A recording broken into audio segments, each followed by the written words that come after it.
here at NASA Goddard's Space Flight Center in Greenbelt, Maryland. We're going to be discussing wildfires for about the next hour. We're taking your questions at the hashtag NASAFire or also using the hashtag AskNASA. You can also type your questions into the YouTube comments box or here on the Google Plus page. Joining us for this wildfire hangout are a number of experts. Here at NASA Goddard, in a different building than where I am, is Doug Morton. He is a research scientist here at NASA Goddard and a fire specialist. Joining us from NASA's Jet Propulsion Laboratory out in California is Bill Patzert. He's a climatologist. And then also joining us from the U.S. Forest Service is Elizabeth Reinhardt. She's the Assistant Director for Fire and Aviation Management there at the Forest Service. We know we have a number of viewers today. This is also going to be archived on YouTube, but as we're doing it right now, please submit your questions, send them in. We have a body of people here getting them and pulling them in, and I'll be reading them on the air. Just to kick things off right away, I want to go right to Bill Patzert out there at NASA's JPL lab to talk about what essentially it takes to start a wildfire. Take it away, Bill. Well, good morning, everybody. The first thing to understand is that fire is a very natural part of our ecosystems. And here in the American West, our history has been written in great fires. But the nature of fires and their behavior has changed over the past few decades. Fire seasons are longer. The number of acres of fire, of wildland that is burned has increased dramatically. Costs are up. Fatalities are up. And there's more and more costs for things like aviation. Now, just to start at the 101 level, at the simplest level, fire equals fuel plus ignition. It's a pretty simple formula. But that formula can be changed by lots of things. For instance, fires create their own meteorology, their own winds, and accompanied by driving forceful winds like here in Southern California, fires really become unmanageable and you really can't fight them, all right? And the other issue is that we fight a lot of fires in the United States. And some people think we fight too many fires. And so what happens, it becomes these great national forests naturally burn every 20 to 30 years. But when you fight too many fires, you get too much old growth forest, and it becomes a problem in itself. So you set yourself up for super fires. And then another factor is that people have moved into the wildlands in the United States. And so there are more people living in harm's way. And, you know, my simple formula is if you put people in a wildland or grasslands, that guarantees fire.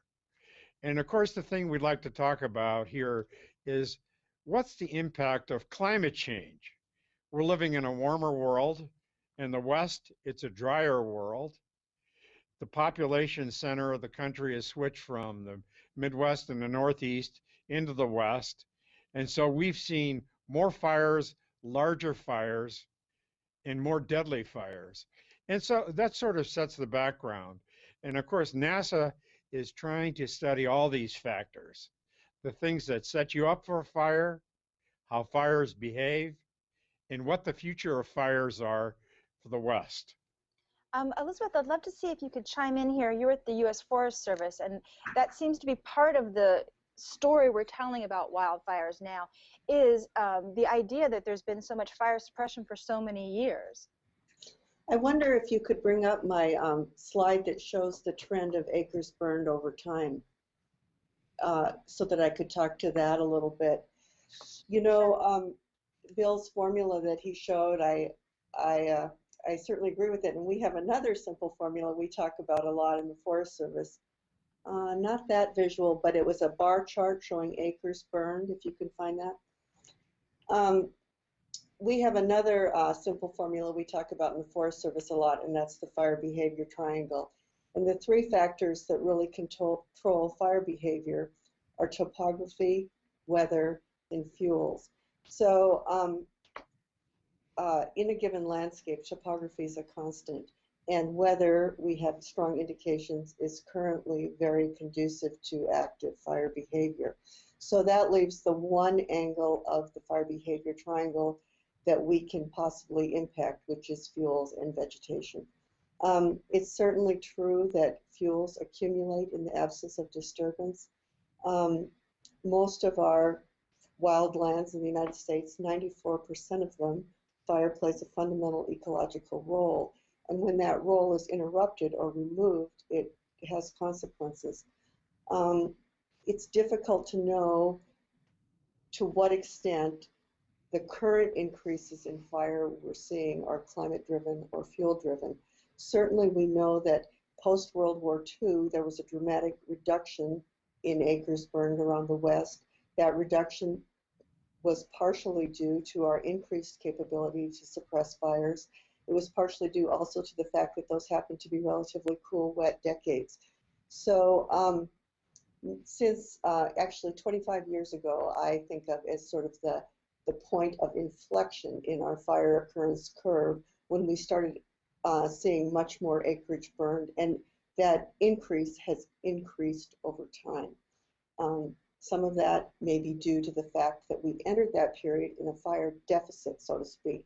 Some of the areas hadn't been visited by fire as often as maybe they were historically adapted to, so fuels had accumulated. Whether that's because we were so successful at suppressing them or because those happened to be cool, wet decades, it's a little bit hard to say. And in retrospect, well, we can only go forward from here. And our tools for going forward are to manage that vegetation in a way that sometimes includes using fire to play its natural ecological role. I want to bring Doug Morton into the conversation and also describe where I am right now. Doug, let me throw it right to you. Over Doug's shoulder, you can see almost a visualization of fires. Doug, can you sort of explain what these visualizations show when it comes to fires? Sure. At NASA, we have about 14 different satellites that are observing the Earth, and many of those fires are very useful for identifying actively burning fires, mapping out the burn scars that come from those fires, and of course studying how the smoke and the greenhouse gases that get released from fires contribute to global warming and also are altering other components of the Earth system. Behind me, you can see an animation showing some of the active fires. This is one of the hallmarks of the way in which NASA satellites provide information, obviously to resource management groups, including the Forest Service, but also to other protected area and park managers around the world. These actively burning fires can be transmitted within 30 minutes of a satellite overpass by text message or on a smartphone to park managers around the world, including in Australia or South Africa. It's one of the vital roles that NASA data play for looking at fire and fire management. Certainly as a scientist, I'm interested in using more than just today's actively burning fires, but also looking at how those fires have changed, those trends have changed over time, to understand how the combination of factors that Bill and Elizabeth had pointed out before, the combined influence of human activity and climate change as the way that fires are playing out in the landscape. Thanks, Doug. I want to remind everybody, and we're getting some great questions in now. I'll be reading them in just a second. You can ask questions either in the YouTube comments box or by using the hashtag NASA Fires or NASA Fire, or also Ask NASA. We're keeping an eye on all of them. I also want to point out where I'm situated here at NASA Goddard is one of the places where the satellite data comes in that Doug was talking about. I'm going to angle my screen back. Here you can see a satellite pass going over essentially Greenland, and there's what the satellite passes look like. This is where the data comes in from many of the Earth science satellites that NASA has, Terra, Aqua, Landsat, and that information comes in here and then is turned into what essentially are called level 1 products that scientists like Doug Morton and I believe Bill Patzert use in their computer models. Bill, I wanted to ask you, when it comes to forecasting fires in the future, how reliable are the models and how confident can the people who get ideas of what wildfires may or may not be in individual states or counties, how confident can they be about different fire forecasts? Well, you know, remember, we have great natural cycles in the climate system. And for instance, for the last dozen years, the West has been extremely dry. Here in Southern California, since January, essentially the rain's just turned off. So we've had a very busy, active fire season. And so a good forecast of fires is drought. And as we look into the future of the West, is one of the climate forecasts is for not only a warmer West, but a drier West. And so that definitely translates into a more fiery West. And as population shifts and more people are moving into harm's way of these fires, it becomes a serious problem. And Doug, you said you may have something to add when it comes also about developing these projections?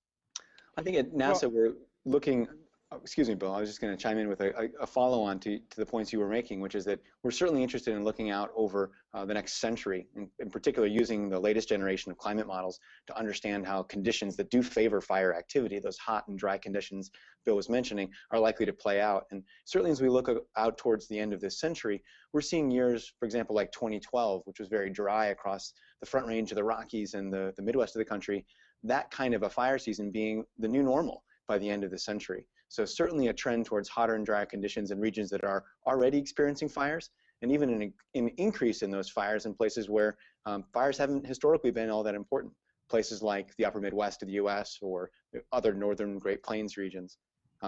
NASA scientists are also using satellite data to understand how we can project fire on a much shorter time scale. Many of the viewers may be familiar with the influence of cycles like El Nino and how that can contribute to rainier or drier conditions in different parts of the world. We're certainly using information like that, information that comes from sea surface temperatures like the El Nino phenomenon, as well as variability in the Atlantic sea surface temperatures, to try to make projections of fire activity out just a few months. So for example, I'm a part of a research group that's made a projection of fire activity in the Amazon. We made that projection in May, and the peak of the fire season is yet to come. So those are the ways in which these tools are providing a lens on future fire activity over the scale of months to decades. And Elizabeth, there at the Forest Service, how do you take these projections that come from the research scientists and apply them into essentially the real world when it comes to managing our nation's forests? You know, our preparedness is the pre-positioning of fire crews and resources takes these predictions into account. We have our own predictive services groups that looks at weather projections seasonally. In addition to weather and drought, prevalence of fine fuels is an important predictor of fire behavior. So in some places where fine fuels are limiting, a wet spring actually is conducive to fire activity later in the season when those fine fuels, the grasses, begin to dry out. So we definitely take that information into account in placement and preparedness of our firefighting resources. That actually leads us to the first question we're going to take from the internet. And just to remind anybody watching, just write questions in the YouTube comments page, in the Google Plus page here, and also we're monitoring Twitter and Facebook. She's a hashtag NASA Fire on Twitter, and we'll be able to find it quickly. But what Elizabeth just said about a cooler spring, we got a question in Google Plus by Nicolo Lipudi. He had the question, essentially, a summer that starts barely at the end of July seems not so global warming. Explain to me why, if I have to wear a sweater in July, that actually global warming's happening and that it's actually increasing fires. I'm going to throw that, not to put you on the spot, but we've got a climatologist right here. So Bill, can you sort of draw on that idea of that if it's that cold and rainy all the way into July, how can it possibly lead to or show that climate change and global warming is happening? Okay, that's a great question, because it's actually been pretty cool here in LA too, which we appreciate. But don't confuse weather with climate. Climate are long-term trends. And for instance, 2012 was the warmest year in the contiguous United States since modern record keeping has begun. All right, so you're definitely living in a warmer world, even though you might be having a cooler July. And the other factors like rising sea level, which is the unequivocal proof of global warming, continues to increase. So, you know, weather can give you a break, but in the long run, climate's going to get you. Thanks so much, Bill. Sorry to be laughing about it. It's such a serious topic, but when it comes to climate change, it's so interesting to continue to come up with the difference between individual weather and climate. And because we talk about forecasts in both, it can be a bit confusing for a lot of people. I have a question probably for Elizabeth, and people keep the questions coming in. We have a question from the YouTube comment section. Douglas Crandall asks, what's the most common ignition of wildfires? I know that sometimes we hear about arson, sometimes we hear about lightning. Can you talk a little bit, Elizabeth, what causes these wildfires, and is there a way to sort of limit one or the other? Oh, Doug, good question. And I don't know off the top of my head what percent of our fires are human caused versus lightning caused, but I believe the majority of them are human caused. And we always take suppression action on human caused wildfires. Certain parts of the country are are impacted more by lightning caused fires. And one thing we're really curious to observe as climate change plays out is what will be the impacts of climate change on prevalence of lightning and where. You know, that's the type of detail that you think. We know things are warming. We know that in a warmer climate, regardless of the precipitation patterns, vegetation is under more moisture stress, and so it's more likely to be dead and dying and dry and flammable. But some details like, where will we experience more lightning storms? Wow, that is really one of those cases where the devil's in the details, and I don't know what projections tell us about lightning-caused ignitions. In a wildland that's increasingly populated, we can only expect that human-caused ignitions will continue to increase. And Doug, This is Bill. Oh, go ahead, Bill. In California, 95% of all fires are human ignited, all right? And so my simple formula for fire in California is people equal fire. Sorry for the pause in me. I wasn't expecting such a simple formula, Paul. Doug, can you comment a little bit too? That's an interesting idea on a possible connection between climate change, increasing intensity of storms, possibly leading to more lightning, which may cause actually more wildfires. Well, it's fully a coupled system. And I think both Bill and Elizabeth have pointed to the important role that humans play in modifying the fire regime of our planet. Across the US, it might even be as much as 70% of the fires from NASA satellites are associated with fires for forest management or for agricultural production. Across places like the Brazilian Amazon, or maybe even broadly looking at California, that number is darn close to 100%. So clearly humans are an important source of ignitions. How human activities change and respond to a changing climate ultimately will influence how fires will respond as well. Those hot and dry conditions, those extreme events that I think are so critical when we think specifically about fires.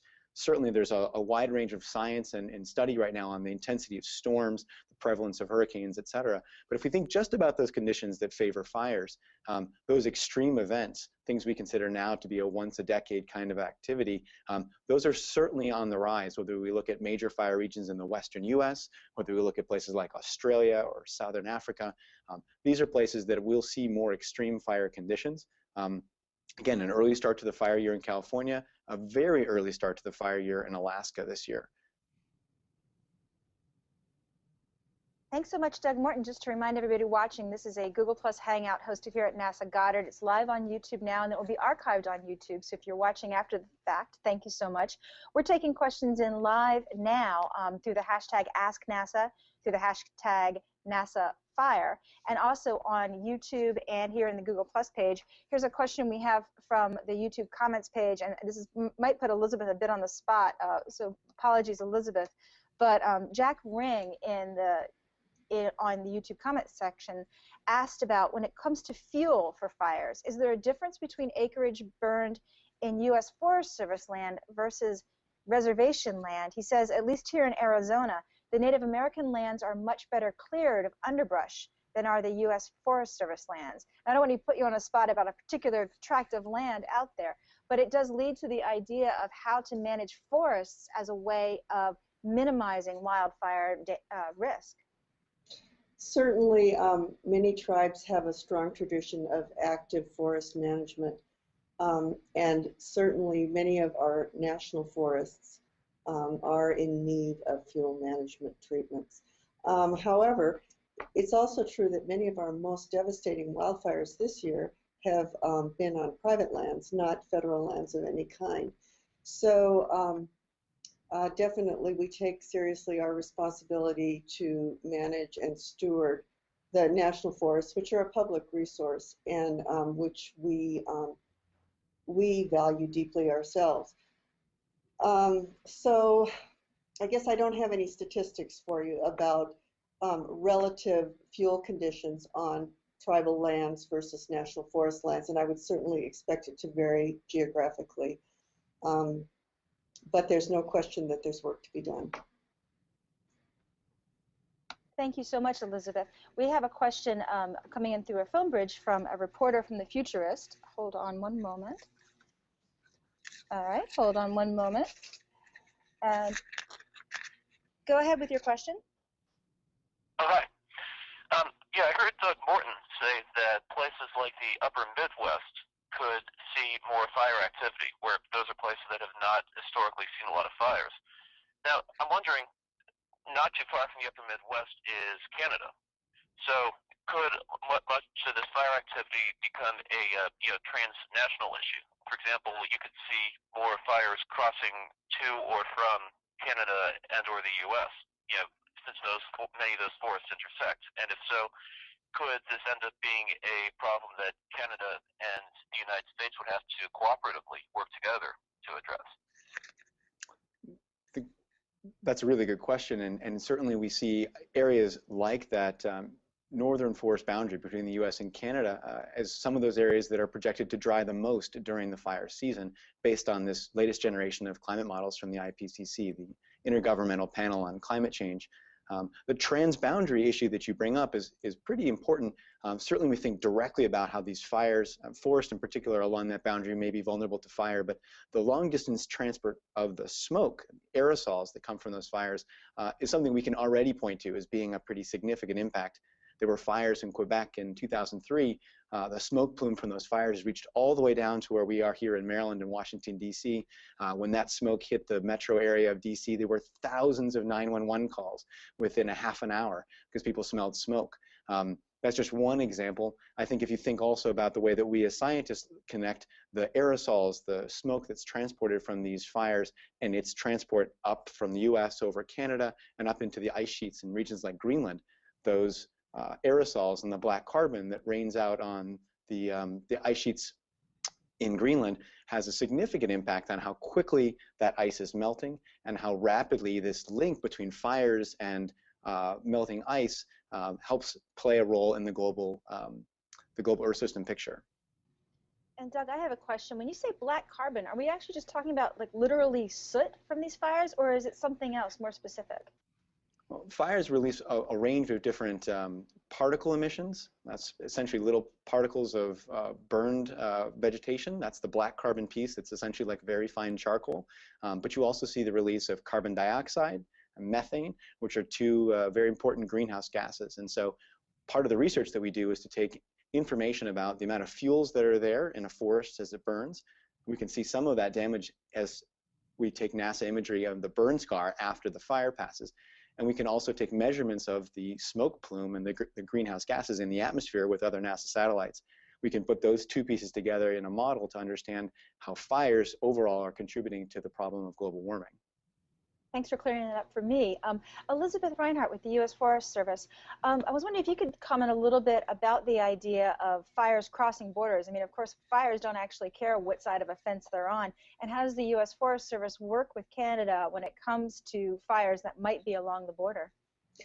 You know, we work closely with our Canadian neighbors, and we also have agreements with other countries as well. We work with Mexico, and we have sent aid and received aid from Australia and I believe some countries in Europe in times of need. But you know what's really interesting, I think, is to address that at a much smaller scale and think about how we work across boundaries that are just property boundaries rather than national boundaries. So one thing we've been working on in the Forest Service is trying to make more of an effort to strategically locate our fuels and vegetation work in places where there's a neighboring effort right across the property line, so to speak, so that we can be good neighbors, and so that the effects of our work are, I guess, enhanced by the effects of the neighboring work. So I think there's a real opportunity for us moving forward to coordinate our work with neighboring landowners. Thank you so much. Just so anyone tuning in now, that was Elizabeth Reinhardt. She's with the U.S. Forest Service. Also joining us. Just add something Oh, here. yeah, I was that, and joining us also is Bill Patzert at JPL. Bill, take it away. Yeah, I just wanted to point out to everybody that fires are not only in the West. Some of the largest fires we've seen in the United States have actually occurred in the Midwest and the Northeast historically. And the other point I would make is that in a world where the climate is changing, precipitation patterns, temperature patterns, ecosystems will change. And so what a forest looks like today is not necessarily what it will look like in a half a century. And we're already beginning to see this. The great conifer forests in Canada are moving farther north. As the Arctic tundra melts, we're seeing more and more new species develop in the Arctic tundra. And even here in the United States, the altitude at which various plants and trees grow is dramatically changing in some areas. And so with changing ecosystems, it will be an entirely new story with regards to fires. So I think that's a really good and sobering point that you make, Bill. And one thing that's of concern to us is that not only is fire occurrence increasing in terms of acreage burned, but that we receive many anecdotal accounts of fire severity and intensity outside the range of people's experience, which really adds to the potential risk to firefighters, to the public, and to ecological systems if they're being stressed with a kind of disturbance that's outside the range of the historic norm. Thank you. For anyone joining us, I'm Aries Keck here at NASA Goddard Space Flight Center, and as you can see behind me, this is where some of the data comes in from our NASA satellites. And joining us are a panel of experts. We're also taking questions on Twitter at the hashtag AskNASA or the hashtag NASAFire, also in the YouTube comment section and here on the Google Plus page. We have a question here from Twitter. It's from @Katie Campbell. She's a multimedia journalist at KCTS9 out in Seattle. And she asked, is there any mapping or tracking of smoke or air quality decline related to wildfires? I'm going to throw that to Doug Morton first because I know he's essentially sitting in front of a wall of computer models. But I believe Katie Campbell's question is more about ground level pollution and not necessarily the kind of pollution that you study, Doug, or do you study both? Well, the pollution that we see that comes from fires impacts us here in the air we breathe in the lower boundary layer, but obviously also at times can get transported around the entire globe. And so yes, I'm sitting in front of an image showing fires from the last 10 days, and you can see the extent of fires, especially in southern Africa. Those are low intensity savanna fires. These are regions that burn every year. Yes, one of the important things that we do track and where NASA satellite data are provided, not just to NASA scientists, but also to the Naval Research Lab, it's looking at operational meteorology and navigation, as well as the fact that we're following the transport of large and potentially interesting and / dangerous plumes of both dust and smoke that come from fires in Africa and transit the Atlantic and influence the Amazon region, as well as fires and industrial pollution that crosses the Pacific Ocean from areas of Southeast Asia. Just recently, there have been two important examples, one with fires in Sumatra inundating areas of Singapore with the kinds of dense smoke and dangerous levels of particulate matter and surface level ozone in terms of public health impacts, the kinds of things that haven't been seen since the late 1990s and a very large El Nino event in 1997, 1998. So that juxtaposition of having large cities in regions where wildfires, especially wildfires that can generate quite a bit of smoke, really drives home this issue of how fires are impacting people in the local scale, and that those same aerosols can be transported globally, impacting regions much further away.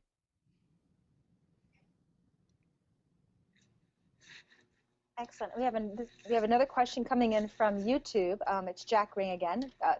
And that question is, have the models used to project the next few decades of wildfires been used to look backwards over the last 50 years to actually see if they predicted the reality? I'm going to throw that question first to Doug, but then I imagine that Bill and Elizabeth may have something to say about that as well. I think it also sums up on just how do you check that your forecasts and your models are actually going to show what's going to happen. Well, we talked today about how fire in some ways is a simple equation, and other ways fire is a complex equation. I mean, some place right now is burning, and that's true this year like every other year. It's one of the reasons why it's so valuable to have a fleet of satellites that are observing fires around the globe. That said, there are certainly conditions and things which we feel are much more predictable. If you get Santa Ana winds in Southern California, you're very likely to have fires. And again, if we look at our regions and across the globe, areas that are projected to get hotter and drier are certainly areas where the conditions are set. The climate piece of the fire triangle that Elizabeth talked about, or the fire equation that Bill mentioned, that's almost out of the picture. Now, if you imagine that humans and their role in igniting these fires are also increasing in some of these fire-prone areas, you certainly think that there's a pretty strong set of indicators that we're headed for a world with more fire.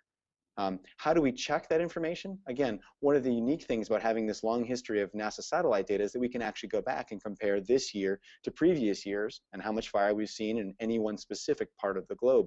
I mentioned some of the work we do in the Brazilian Amazon, and that is a case where we make a projection of how much fire activity we expect to see based on how the climate system has set up. Which regions are drier today than they are normally, and so those areas are primed for more fire in places where fuels, the kinds of things that we talk a lot about in the western U.S., but is important in all regions for fires. Fuels are not limiting in a tropical rainforest. You just need conditions that are dry enough to let those fires burn. So we can actually go back and check. So our projections from last year for the previous year were for a below average fire year, and it turns out that the fires we observed with NASA satellites told that same story. This is a year where we've projected actually a much higher fire year for the Brazilian Amazon and parts of the Bolivian Amazon, and we'll wait and see. I mean, certainly that's the kind of information we're sharing broadly with people as we expect this region to be at higher risk of fires. And then the NASA satellite data will tell the story about how this year actually plays out. Thanks so much, Doug. People continue to bring the questions in. We have quite a few coming in. This one is from the comment section of YouTube, and I'm going to throw it to Bill Patzer, our climatologist there at NASA's JPL lab out in California. Iron 69 asks, is elevated CO2 going to increase the rate of plant growth significantly? And then I imagine that that could have an effect on wildfires. Bill, is increased CO2 going to actually change plant growth around the world? Well, that's an excellent question. I just read a really good paper about when you look at the growth of CO2, it has a very strong annual signal where there's, in the northern hemisphere, there's a tremendous amount of uptake of CO2, and in the northern hemisphere winter, just the opposite. There's CO2 that's gas to the atmosphere. So they characterize it, that rise and dip is becoming larger. In other words, the Earth is taking deeper breaths of CO2. All right? And so the nature of the cycle is changing. All right? But the fact is that it's slowly increasing. This year CO2 finally reached 400 parts per million. And that's almost a 40% increase in CO2 in my lifetime, which is, because I'm the oldest person here, I can say that, right? But CO2 is having a huge impact because, of course, it's making a warmer world. Most of that heat is being absorbed by the oceans. And so rising sea level, which has been 8 inches in the past century. And so the nature of all the major cycles is changing now. And ecosystem, the nature of ecosystems are changing. And so we'll have to see how this plays out. Now, the National Cohesive Wildland Fire Strategy has apparently 3 goals: resilient landscapes, fire-adapted communities, and an effective and efficient wildfire response. Elizabeth Reinhardt there at the U.S. Forest Service, can you talk a little bit about what it would mean to have a fire-adapted community? I imagine it's more than just keeping your house particularly wet. Right. A fire-adapted community, like a fire-resilient landscape, is one that can experience wildfire and not be devastated by it. So, you know, in the fire management community, historically, we're very, very good at putting out fires. And in fact, our initial attack success rate is like 98% or something. That means that 98% of the starts that we respond to, we just put them right out.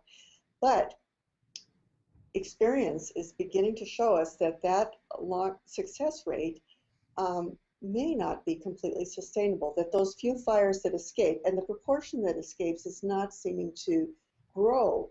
But what is happening is that the ones that escape are bigger than they've been in the past. We're having more big fires, and the big fires are getting bigger. That's what's causing our great increases in acres burned. So we really have to plan, not just to respond to fires, not just to put fires out, but we need to be proactive about planning for enduring fire, for being resilient in the face of fire. And in an ecological sense, that makes total sense, because we know most of our wild ecosystems evolved as fire adapted. So 94% of our wildlands, fire plays a fundamental ecological role. So if we manage those forests to be healthy, they can withstand fire and come back and continue to be healthy. But what about communities? We as people also need to learn to be fire adapted, just as ponderosa pine trees might be. And what does that involve? It involves a number of things. It involves managing the vegetation immediately around your residence. And it involves constructing homes out of less flammable materials. Little things like having closed gutters instead of gutters that are full of pine needles can make a big difference in surviving a wildfire.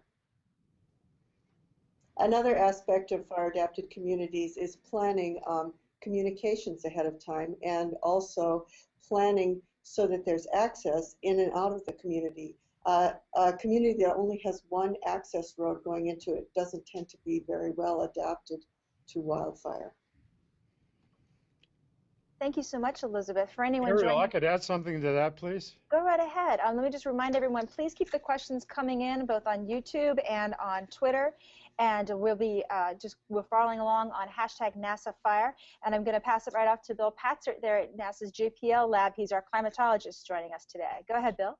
Well, there's a growing tendency in the American West for more and more urban and suburban development, not only near wildlands, but into wildlands. All right. And this is what I call high risk zoning.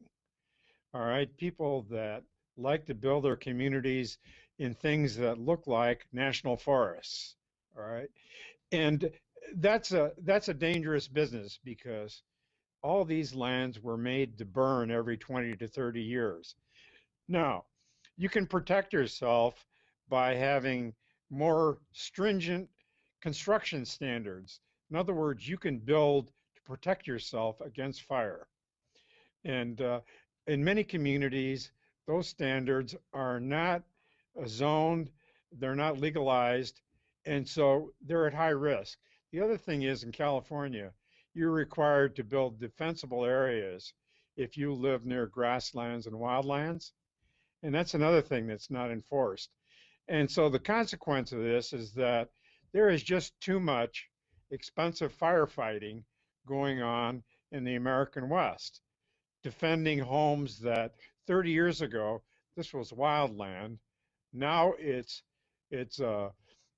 expensive communities that 30 years ago were not allowed to exist in these wild areas. And so, you know, this is, it's dangerous, it's deadly, and it's costly. Thank you so much, Bill. Just from people dialing now, I'm Aries Keck here at NASA Goddard Space Flight Center, and we're joined by Bill Patzert out at NASA's JPL lab. He's a climatologist. Doug Morton, also here at NASA Goddard. and Elizabeth Reinhardt, who's with the U.S. Forest Service. We have a question coming in, and I'd like to sort of throw this to Doug. That question is, could you comment a little bit, Doug, on the use of NDVI, for anyone listening, that is a measure of vegetation, and then also soil moisture to assess drought impacts and pine beetle infestations. Doug, I'm going to ask you to back out a little bit from going right into those two particular fields of data and pine beetles, and just talk a little bit about how NASA has been, for decades, has been studying fire using satellites, and then going more specific about how possibly effects like pine beetles and soil moisture can be measured from space and then used in these wildfires. Take a deep breath. That's a lot to think about. But it's true that we do use our satellites to study the health and productivity of vegetation. That's in part what you understand from the idea of you can see green vegetation, you can see brown or dried out vegetation in the way that we use our satellites from space. That helps us understand quite a bit about the vulnerability of some of these forested landscapes, in particular to fire. NDVI is just one measure of how much green vegetation we have, and that's a measurement we've been making for decades now, since the launch of the earliest satellites in the early 1970s. So we have an idea about how our planet's changing, which areas are responding to the variability we see in climate by growing more vegetation, or in areas like the driest parts of the Mountain West, areas where those same beetles are killing large areas of forest, making that tinder dry region that much more vulnerable to fires. We have a couple of new satellites that we've been using now for only the last decade to look at how water is stored in a landscape. I will point anyone who's interested to learn more from the GRACE satellites, a really amazing set of tools that allow us to look at how water that's stored in the ground is changing season to season, year to year. So for very large river basins like the Mississippi or the Amazon, we can actually see whether this is a drought year or a flood year just by changes in gravity, since that water and the flow of water in those systems is very heavy, and things like mountains, although they influence the Earth's gravity, are pretty fixed. So we can put those different pieces of the puzzle together, again, using NASA satellites to study rainfall, to look at how that rainfall, the memory of that rainfall in the lands through the measure of soil moisture, and then how the vegetation on those landscapes is responding. Each of those pieces comes together to help us understand the risks of fire. For people living in the Mountain West, beetles are a reality. I think that comes back again to a point that Bill made earlier, thinking about how climate change on our warmer world is altering a wide range of systems. Warmer winters allow beetles to overwinter and then kill more trees, and those dead trees are then primed for large wildfires in those mountain areas. Now, we have a question coming in from Twitter. It is wondering, what is possibly the biggest misconception that you as scientists have heard about the connection between wildfires and climate change? I'm going to throw it to our climatologists, either Bill first, but I'd love to hear what Elizabeth has to say, and Doug has to say about that too. We're talking about misconceptions here when it comes to the connection between climate change and wildfires. Bill? Well, you know, climate change is definitely the real deal. We're living in a warmer world, and climate patterns all over the planet are subtly changing. But every time you see a fire, or you see a hurricane or a tornado, and you turn on the evening news and they tell you you're living in a wilder world because of climate change, that's not entirely true. Because the other thing that happens is that there are more and more of us living in harm's way. Anybody that lives within 18 inches of sea level on the American Gulf Coast or the East Coast, all right, is definitely asking for it. Or if you live outside Oklahoma City without a storm shelter, or in the American West, if you build in wild areas that historically burned every 20 to 30 years. And so a big part of this is just tremendous growth in population density, and people moving into areas that historically have flooded and burned. You know, in Southern California in 1950, there were 4 million people. Now there are more than 20 million people between San Diego and Santa Barbara, and more of them are living in harm's way. And so climate change is the real deal, but human behavior is the dominant factor. I'm going to jump in there for a second. I know I was going to throw it to both Elizabeth and Doug, but we have a question in from YouTube that leads to this topic. Well, Matt Haldane asked that wildfires have traditionally contributed a small amount of damage compared to other natural disasters like hurricanes and flooding. And so we've answered this a little bit, but I'd like to Elizabeth address a little more. Are we going to see wildfires becoming sort of a greater piece of our overall damage pie happening here in the U.S. in the coming years?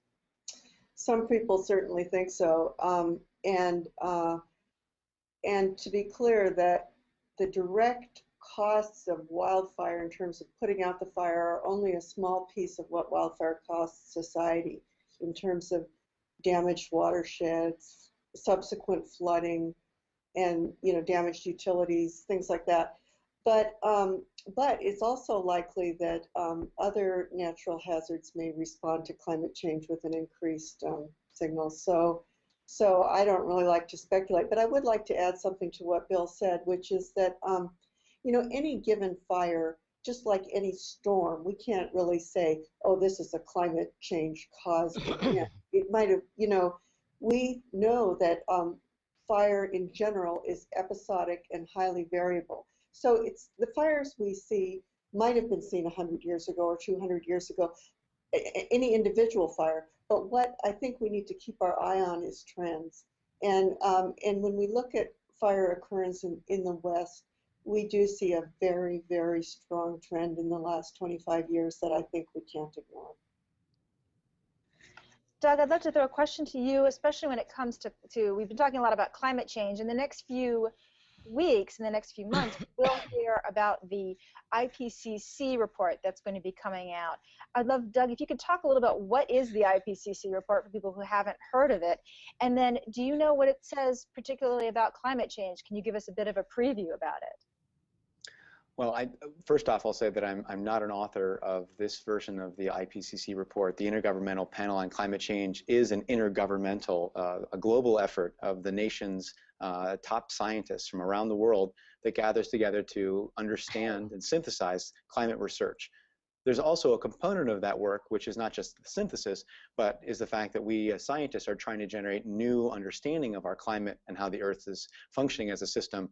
That newest, latest research is also one of the things that people will look for when the IPCC releases their 5th assessment report in the first part of it in September. No, I don't have any of the major highlights to share with everybody a month in advance, but one thing I can say is that the climate models that were run to help inform that assessment report, those data are available. And so when we look at those data, we've been seeing a visualization of the dryness of the atmosphere over North America. That's actually derived from those latest generation of climate models. Those climate models in aggregate have a very similar story that they tell about a warming and drying set of conditions across the central and northeastern portions of North America, that area of the Mountain West all the way out into Quebec. One of the things I would come back to, though, that I think is really important as we think about fire and climate change is the idea that climate influences fire in ways that we don't always anticipate. So a warmer night may not trigger the public's attention, but it certainly makes a difference for fighting a wildfire. The same is true for a warmer winter. Much of the warming we've seen across North America in the last 30 or 40 years has actually been in the wintertime. But I don't need to tell the viewers in the Mountain West, either the ones who like to ski in the winter or the ones worried about wildfire in the summer, that less snowpack from warmer winters means important things like more beetles coming through the winter, as well as bigger and more dangerous wildfires in the summertime. So I think that idea that climate and the changes in climate we see in a warmer world impacts fires in ways we don't always think about is certainly an important message to convey. Thank you so much, Doug. For anyone tuning in, I'm Aries Keck. I'm here at NASA Goddard Space Flight Center, and we're talking about wildfires and the increased amount of them this year and also their connections to climate change. I have a question I'm going to give to Bill Patzert there at NASA's JPL Center, because I think it leads to some of the misconceptions people have about things.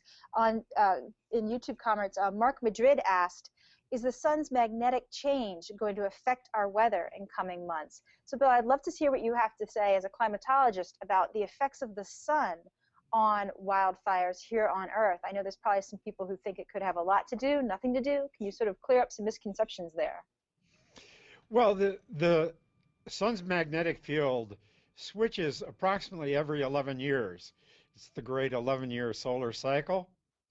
And it probably has subtle impacts on our climate and our weather, but it doesn't have major impacts. And so when we look at the great cycles, El Nino, La Nina, or even decadal scale, 10 to 20-year droughts, or long-term trends like global warming, the solar cycle, the switch in the magnetic field every 11 years, is not a major factor. Okay, then we have a question from a reporter from Climate Wire, Nathaniel Massey. He would like to know, and I know Doug just mentioned snow a minute ago.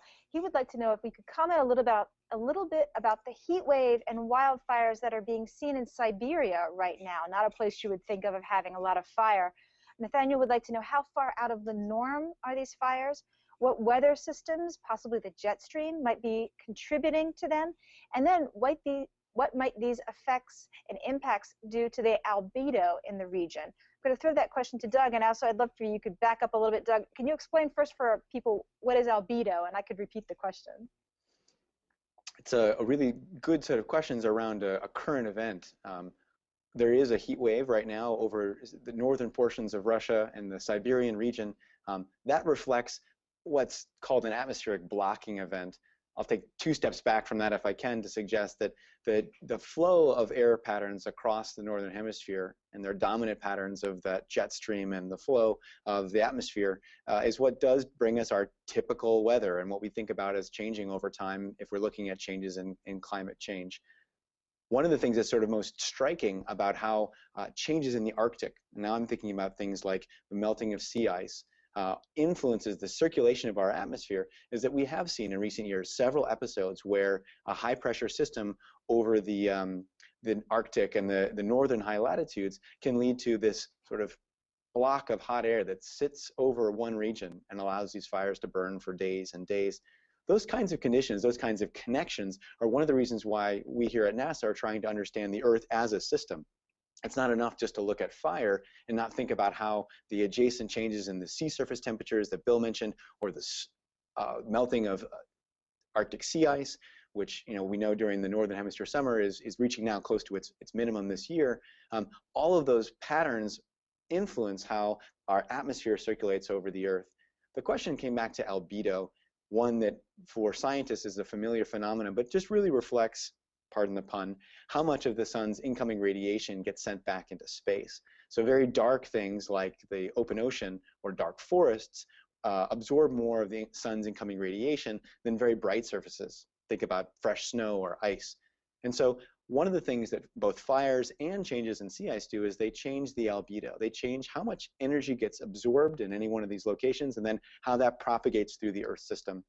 That's really why this Earth system is such a complex puzzle, and one that we are using, again, most of the satellite data we have available to us, along with these complex computer models to try to disentangle.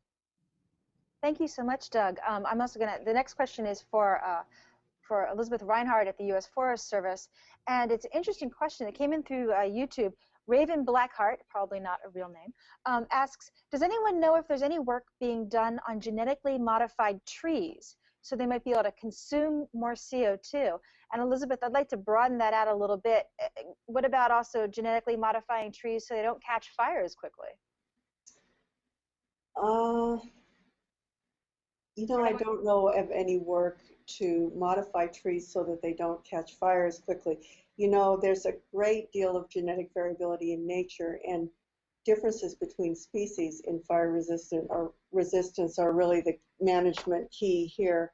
And one of the reasons we have a fire problem is because stands that were formerly very fire resistant ponderosa pine have been invaded by encroaching Douglas fir that's much more fire susceptible, and so on. So I think that I don't know if we need to go so far as to look for genetically modified trees to look at genetic variability as part of an answer to our fire problem. Now, in terms of capturing more CO2, that's another really interesting question, and I don't know the answer. Forests certainly play a key role in mitigating CO2 emissions.